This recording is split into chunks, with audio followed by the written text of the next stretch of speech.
السلام علیکم ورحمۃ اللہ وبرکاتہ۔ یہ شاعری نہیں امر واقع ہے کہ سرکار انور صلی اللہ علیہ وآلہ وسلم کے لعاب دہن رحمت و نور کا ایک ایسا قطرہ سیال تھا جس سے خود زندگی آسود ہوئی۔ فیضان الہی کے اس ابشار سے جہاں ایک قطرہ ٹپکا، ہر طرف رحمت و اعجاز کے جلوے بکھر گئے۔ کہیں جلتے ہوئے زخموں کو گل ولالہ کی ٹھنڈک میسر آئی اور کہیں آب و شور کا ذخیرہ ایک آن میں چشمہ شیرین بن گیا۔ حلق کے نیچے اترا نہیں کہ شیر خوار بچے دن بھر کے لیے ماؤں کے دودھ سے بے نیاز ہو گئے۔ اس اعجاز سراپا کی کس خوبی کا ذکر کیجیے۔ گزرنے والا کب کا گزر گیا، لیکن راہیں آج تک معطر ہیں۔ دیکھنے والے نے جس رخ سے بھی دیکھا، اسے بھی دیکھنے کی کوشش کی، انگشت بدنا رہ گیا۔ کہتے ہیں کہ سرکار کے لعاب دہن کی برکتوں سے مدینے کے بچے تک مانوس و باخبر تھے کہ ایک بار حضور کی مجلس اقدس میں کسی نے دودھ کا پیالہ پیش کیا۔ سرکار کی داہنی طرف ایک 2 سال بچہ بیٹھا ہوا تھا اور بائیں طرف سیدنا ابوبکر صدیق رضی اللہ تعالی عنہ اور دیگر مشاہیر صحابہ کرام تشریف فرماتے۔ حضور کی عادت کریمہ تھی کہ ہر کام داہنی طرف سے شروع فرماتے تھے، یہاں تک کہ اپنے پسخورہ تبرکات کی تقسیم بھی دائنی طرف سے شروع فرماتے۔ دودھ کا کچھ پیالہ نوش فرما کر جیسے ہی حضور نے اسے تقسیم کرنا چاہا،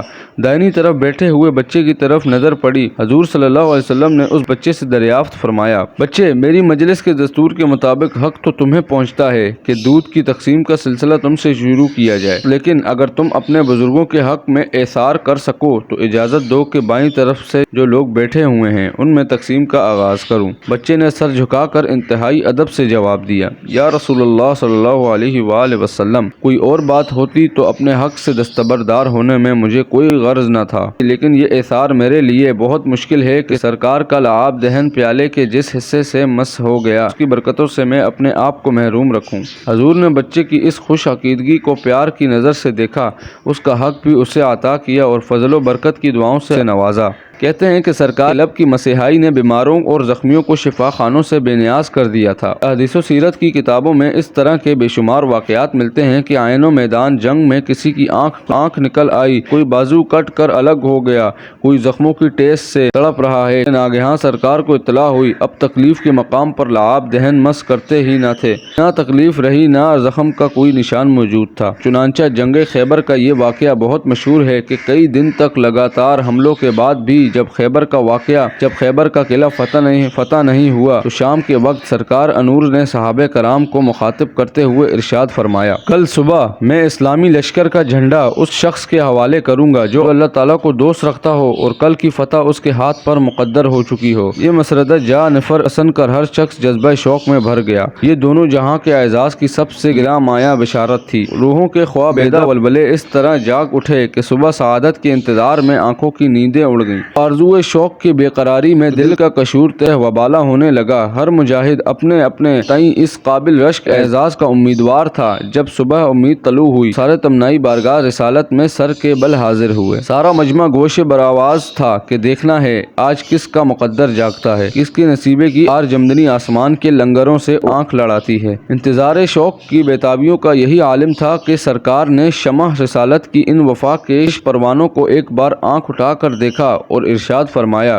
حضرت علی کہاں ہیں؟ کسی نے جواب دیا، وہ آشوب چشم کی تکلیف میں مبتلا ہیں، اس لیے حاضر نہیں ہو سکے۔ فرمایا اسی حالت میں اسے بلوایا جائے۔ جیسے ہی وہ دربار میں حاضر ہوئے، سرکار نے انہیں قریب بلایا۔ تکلیف کی شدت سے آنکھیں سرخ ہو رہی تھیں۔ حضور صلی اللہ علیہ وسلم نے اپنے لعاب دہن ان کی آنکھوں پر لگا کر یہ حکم سنایا، اسلام لشکر کا فرخندہ فال پرچم تمہارے حوالے کرتا ہوں۔ خیبر کی فتح آج تمہارے ہاتھ پر مقدر ہو چکی ہے۔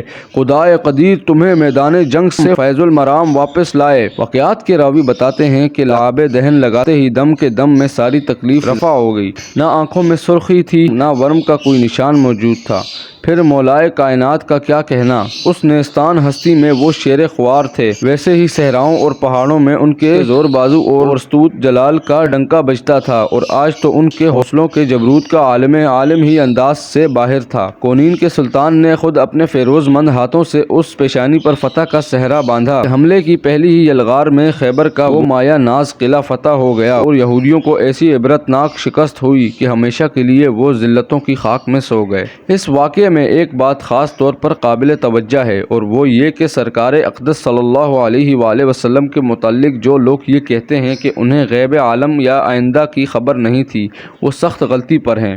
سرکار کو اگر آئندہ کی خبر نہ تھی تو یہ کیسے فرمایا کہ کل میں ایسے شخص کے ہاتھ میں جھنڈا دوں گا جس کے ہاتھ پر خیبر کا قلعہ فتح ہو جائے گا؟ یہی نہیں بلکہ احادیث میں اس طرح کے بے شمار واقعات موجود ہیں جس میں حضور نے آئندہ کی خبر دی ہے اور حضور کی خبر کے مطابق ہی واقعہ پیش آیا ہے۔ سورج پر کہاں تک کوئی خاک ڈال سکتا ہے؟ لعاب دہن کے اعجاز و برکت کے سلسلے میں ایک واقعہ بھی منقول ہے کہ ایک صحابی رسول نابینا ہو گئے تھے، یہاں تک کہ آنکھوں کی سیاہ پتلی بالکل سفیدی میں تبدیل ہو گئی تھی۔ صحابہ کے عام دستور کے مطابق ایک وہ بارگاہ رسالت میں حاضر ہوئے اور اپنی شکایت پیش کی۔ ان کی فریاد سن کر حضور کا دریائے کرم جوش میں آ گیا، اٹھے اور اپنا لعاب دہن ان کی آنکھوں میں لگا دیا۔ اس کے بعد واقعہ کے راوی بیان کرتے ہیں، لعاب دہن کی برکت سے وہ بینا ہو گئے اور یہ بینائی اخیر عمر تک قائم رہی، یہاں تک کہ میں نے دیکھا کہ اسی برس کے بڑھاپے میں بھی وہ سوئی کے ناکے میں دھاگا ڈال لیا کرتے تھے۔ ماتم ہے ان حضرات کی عقل و بصیرت پر جو ایسے سراپا اعجاز پیغمبر کو اپنی طرح معمولی بشر کہتے ہیں اور انہیں اپنا بڑا بھائی سمجھتے ہیں۔ ذہن کا یہ ناپاک تصور تنہا دونوں جہاں کی ذلت اور ذلت و رسوائی کے لیے کافی ہے۔ خدا ان گمراہوں کے شر سے اپنے رسول صلی اللہ علیہ وسلم کے وفادار امت کو بچائے۔